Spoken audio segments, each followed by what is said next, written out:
Building blocks are great when you want to add quite complicated objects to your publication. It takes the stress out of being able to make those quite complex little objects.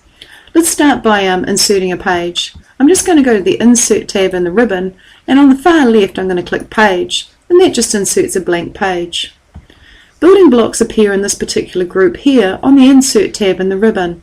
Building blocks includes page parts, calendars, borders and accents, and advertisements. Let's start with a calendar. Perhaps I want to include a calendar in my publication. What I have here are calendars for this month and calendars for next month. But if I want more than that, I can choose the option at the bottom called More Calendars. Here is a collection of calendar styles that I can choose from. What I might do is I might choose this particular style here. And I want a calendar not for this month, but maybe next month, November 2013. And I'll click Insert. And here's my calendar. And I can just use my up arrow to move it up, but you can drag it with your mouse and just move it and resize it as you would any other object. So if you need a calendar, then the building blocks takes the stress out of being able to design this complicated little object.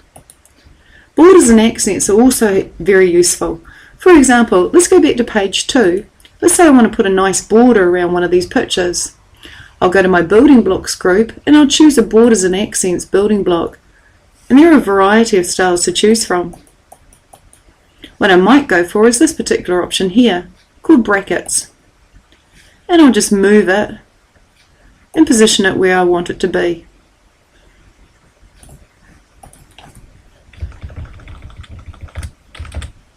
I might want to add another border, so I'll just click in my document. I'll go back to borders and accents, and I might choose this border. I'll place it where I want it to be and size it accordingly. And I might make the fill color clear.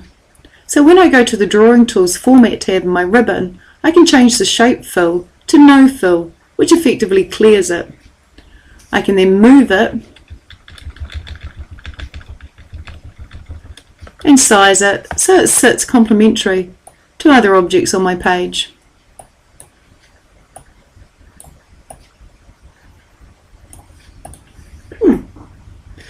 Other building blocks include, let me go back to page 4, advertisements. So on the Insert tab in the ribbon, let's go to the Advertisements button.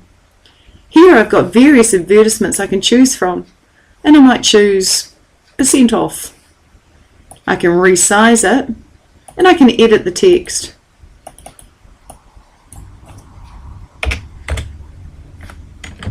Oops. And I just want to change one of these values. 50% off. Best to type the whole thing by looks. And just move it to where you want it to sit. And if again I wanted to change the fill color just like I did with the border, then I'd go to the Drawing Tools Format tab and I'd choose a fill color. Maybe yellow, maybe that one. Other building blocks include, let's go back to the Insert tab in the ribbon. So we've looked at advertisements, we've looked at borders and accents, we've looked at calendars. What about page parts? Page parts include all sorts of things. They can also include little eye-catching quips to add to your document. Let's add this one for example. I can move it and I can edit the text and I can type anything I like in this box. So when you're laying out your publication, you may decide to use some of the building blocks to make quite eye-catching and yet complicated objects with very little effort.